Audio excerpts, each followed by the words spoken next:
is Ricochet with Thunderstruck Transport. Welcome back to my channel. So, we are figured I'd show you kind of my morning routine before I go. I've been home for a couple of days. I got home, had to deliver Monday morning at 1:30, and it's now Wednesday morning. It's about 6:30, and I've been having some issues with my truck, not wanting to start. I think we're going to get some batteries this trip, but we're going to run over and see if we can get it started. So this is going to kind of be, you know, what we do to get going. First thing is organize.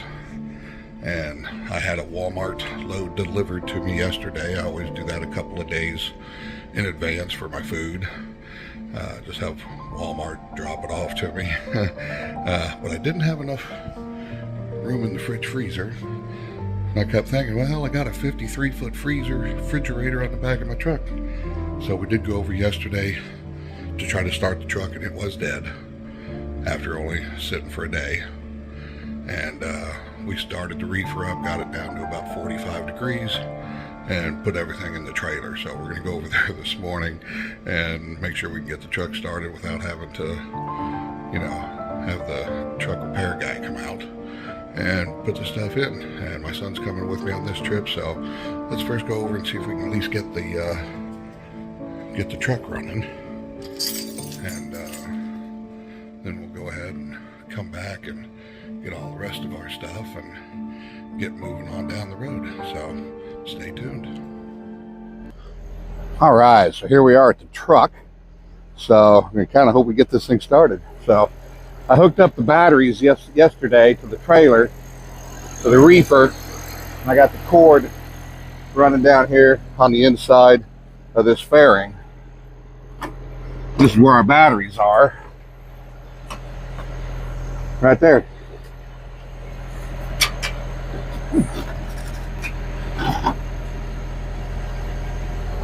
So let's go ahead and turn this switch back on. That'll give us power back to the truck. Now let's just hope she starts. All right. So we have a little clickety click like it's supposed to. So we turn the key. Come on. Come on, baby. Ah, son of a bitch.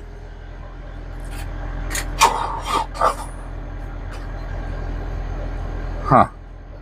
I don't know. We may have to get something stronger. Come on. Uh-huh. Oh. It almost did it.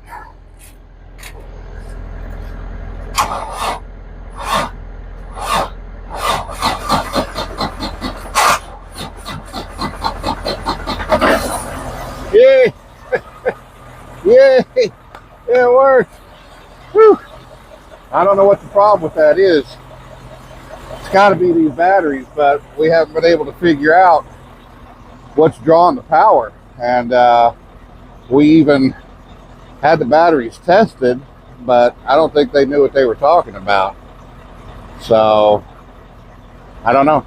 Haven't been able to figure it out. So, I'm going to get this shut back up, get the stuff out of... No, I better leave it going because I need to get my refrigerator inside working. Make sure all that's done. Then we'll come back later with my son, another couple hours or whatever. We'll let this run, and hopefully we'll get our load out of here. And then somewhere along this route, we'll get the batteries rechecked and get it all done, I guess. So, yeah, I don't know what's drawing the currents. I wish I could figure it out. But this one here almost didn't want to start. But we'll get it figured out.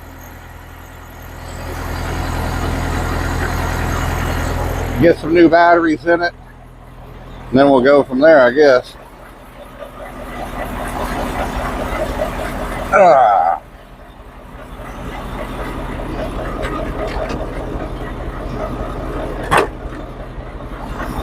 So anyway, we'll bring you back, guys, here back in a bit then. All right? So we'll talk to you a little bit. Thanks.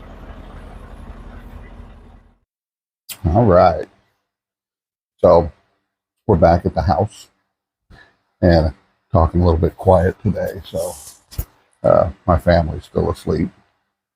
I'm kind of up before the chickens. As I mentioned earlier, the reason I even mentioned it, my one dog that we have is a shepherd, Labrador, and he has had diabetes for about a month right now. So at 6:30 every morning, we have to give him his special food and give him a shot of insulin, and then again at 6:30 at night. And my wife and my oldest son are the only two that really do it. My youngest son is just starting to do that, and so they get up early every morning. So I figured I need to get up and go check the truck anyway. So I'll get up and let them all sleep. So they're all still sleeping. Talking about the organization of the truck, though. So I had the food. So that's the first thing that I need to get together, and I need a list. I make a list for everything. I always have. It's probably, I don't know, military, I guess. I always got a checklist of everything I do, and then every morning I make sure I kind of open up my phone and look at my checklist, make sure I'm doing everything throughout the day. But the other thing for organization is clothes. I take 2 weeks worth of clothes with me. That's quite a bit. And to be able to organize them in that 3-drawer shelf, and I'm going to take care of that on this trip. I'm actually going to cut down a couple of 1-inch pieces of wood, and then I'm going to, that will fit inside the closet wall to wall. And I can be able to get 3 shelves there, which will actually give me 4. I can get 3 pieces of wood, which will actually give me 4 shelves. And then I'll take some like some felt or some car carpet, really thin car carpet, and I'll spray it down with glue, and I'll stretch carpet over it so it'll look nice and look kind of professional. And that will give me probably an extra 4 inches in width as far as the shelf system goes, and probably another 3 to 4 inches in depth on each shelf. So I'll be able to get a lot more storage. And I'm going to do the same with the shelves above the closet on each side. I'll show you all this when it's done. But that will greatly increase my storage. But for now, I got those little Sterilite Walmart drawers, them plastic drawers, and it's got 3. So the best way to do that is to make sure that you've got your stuff folded so they fit nice and neat. So I found on Walmart, it's called a folding board for laundry. And it basically folds your shirts and your pants just like it is when you get them in the store. So that's kind of what we do. So let's grab ourselves a shirt. And if you can get everything done, this will fold it in basically 8 or 12 inch. I think it's 12-inch squares, but it'll look just like it does when you buy them in the store, before you pull them out of the pocket. You never see them that way again. I don't know. This is probably where my military OCD comes in too. I actually enjoy doing this. It's just kind of relaxing. But you just take your shirt, lay it on the board. If your shirts are a little longer than the board, which most of them are, you just take it up, fold it up over the bar, and then the fun part is you just take and flip it one way, flip it the other way, flip it one more way again, and then flip it over. Look at that. That's like a perfect little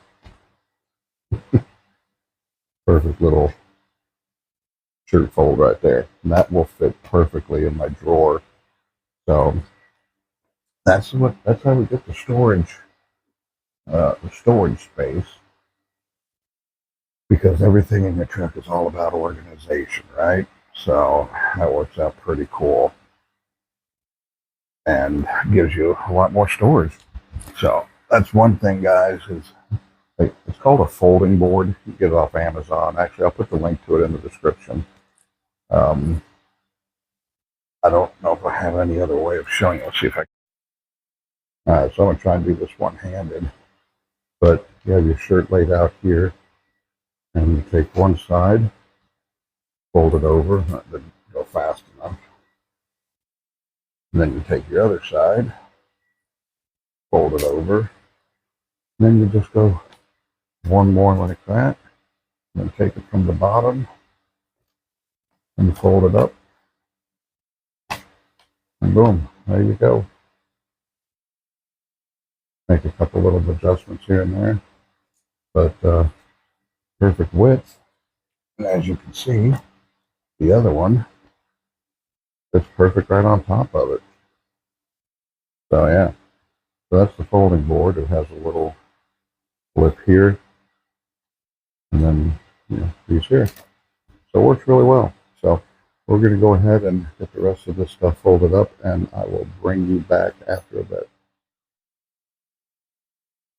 All right, guys. So there is 9 days worth of clothes on my shirts, basketball shorts, underwear, socks. Of course, I still have quite a bit more in my truck.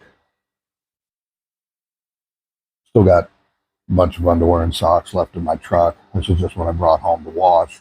I've probably got another 7 days worth of clothes in the truck. So that's a good 2 weeks and fits all of those 3 plastic drawers. So having this board is really cool and saves you some time when it comes to folding, and also saves you a whole lot of space. So that's the second thing to being organized. And then of course we'll take everything to the truck here probably in the next couple of hours, and we'll show you getting it all put into the truck. So that's about it. As far as getting here, when I leave the house, and we'll go through our checklist, make sure I got my keys, my wallet, my phone, and my laundry. Food's already over there.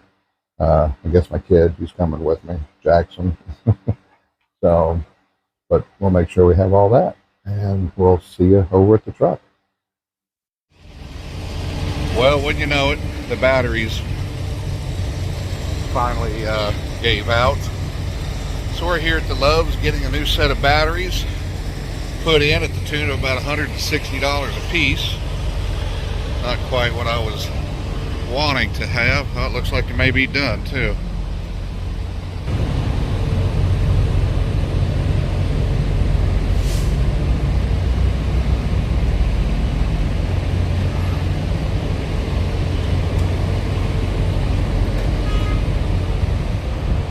Got her, huh? Right on. Hey guys, welcome. It is Ricochet. So we finally got the batteries in the truck, as you saw, and we had to wait an extra day, unfortunately, to get a load. But we got called this morning at about 11:30 or so to pick up a load that had to be picked up by 3, and it's 3 hours away. So talking about calling the shot close, man, this was really close. So it looks like I'm going to be there probably between 3 and 3:15 or so. So we're going to be picking it up pretty close. Pilgrim's Pride Chicken, heading to Dallas Fort Worth area for Monday. A lot shorter than I wanted to go, but I wanted to get out of here Wednesday, and here it is Friday. So it's been working on this particular video for the last couple of days, dealing with the batteries and everything else. $854 for 4 batteries. Jeez. But this puppy cranks up like a dream now, does what it's supposed to do. So anyway, heading out now to go pick up this load. It's up in Live Oak, Florida at the Pilgrim's Pride Chicken Warehouse packing plant, and then we'll be heading on into Dallas, Fort Worth from Monday morning. Hopefully we can pick something else up out of Dallas. We can deliver by Tuesday afternoon, because that'll still be on this paycheck that I'm working on right now. And it will be nice to have that extra money, even if it's only an extra few $100 or something, you know. If not, I guess we'll be ready to, you know, we'll roll it. It'll be a good week the following week, so I'll have a good day ahead of schedule and something under the belt already added on to that trip, so that might even be better just to do that.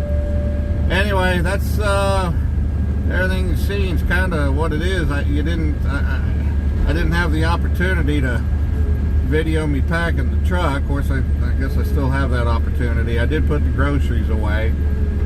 Other than that, I've just got to get the rest of my clothes put away and whatnot. So I suppose we'll do that here tonight and continue on with this load and get back out on the road. My son's birthday's in a week. His 20th birthday.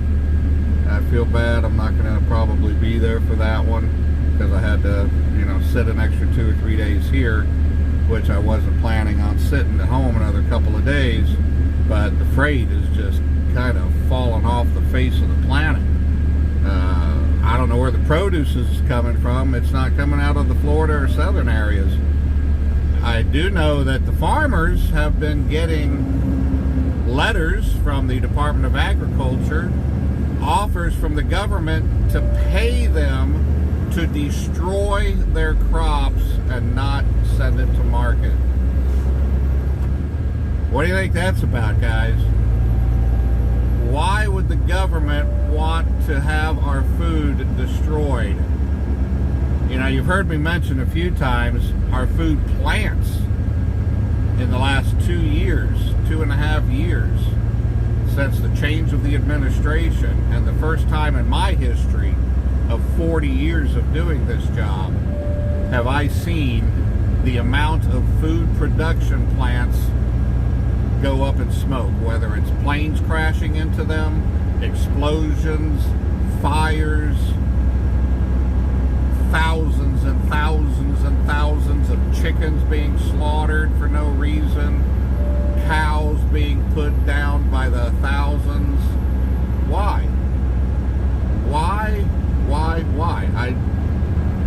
I've got my own thoughts on it. I'm not going to say it though, but do some research into it yourselves. You'll see there's something going on with our food. So, and I'm the one out here that goes to these production plants and to the stores. I see it firsthand. I haven't figured it out. I mean, I got my tinfoil hat conspiracy theories. So far, all my tinfoil hat conspiracy theories, though, have proven to be nothing but facts later down the road. So far. First time for being wrong for everything. As my dad always used to say, I may not always be right, but I'm never wrong. Well, I've been wrong before, but most of what I see has been kind of been the way I've called it, and that's what worries me, you know. So I don't know. I guess we'll ride this one out and see what this one's got in store for us. So anyway, guys, that's it for me for right now. I'm gonna shut this down and I'll bring it back up here in a bit after, probably later tonight. I just need to get up there and get this load on so I can get moving on down the highway, get the wheels turning so I can be earning. So we'll see you back here after a bit.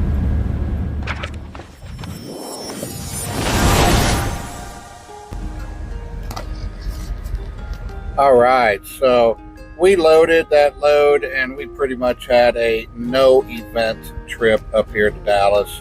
Here we are at the poultry place.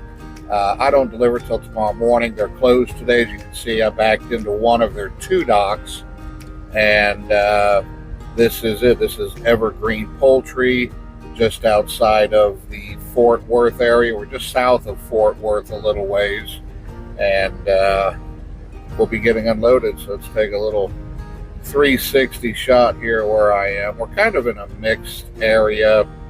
It's a little bit of residence, a little bit of industry. Got a tow company right here across the street. They were pretty busy here earlier. They had a whole bunch of trucks in here bringing cars in. So I don't know if they do parking lots or repos or what it is they do, but anyway, so we're here on this little street, not much places to park, Could park probably right there by the green spot. There I am. Hello. Hello. Anyway, yeah, very uneventful. It was a pretty good ride. We're going to unload tomorrow morning, get a load hopefully tomorrow morning sometime, head on up to Denver for a Tuesday morning delivery, and we'll be done. So let's go ahead and get this drone back out of the air. We'll call this one done. Hope you enjoyed it. A little out of the normal, but I've had some people ask me, what it is, how do I get ready to go, and what are some of my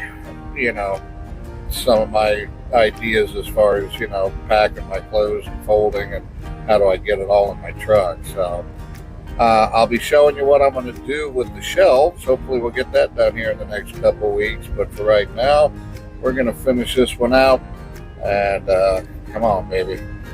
It's not wanting to land. It's kind of, there we go. All right, we got it now. And we're going to come over here. We got some chicken cooking in the crock pot. And we're going to watch a movie. Hey. Let this guy go. We're going to go watch a movie, eat a little bit of dinner, and bed down for the night and get this taken care of in the morning. So guys, appreciate you watching, and hopefully we'll get a little bit more exciting on the next one here. I've been kind of out of it the last week with the truck problems and issues and everything, but I think we got them ready to go. So appreciate y'all, and y'all be good.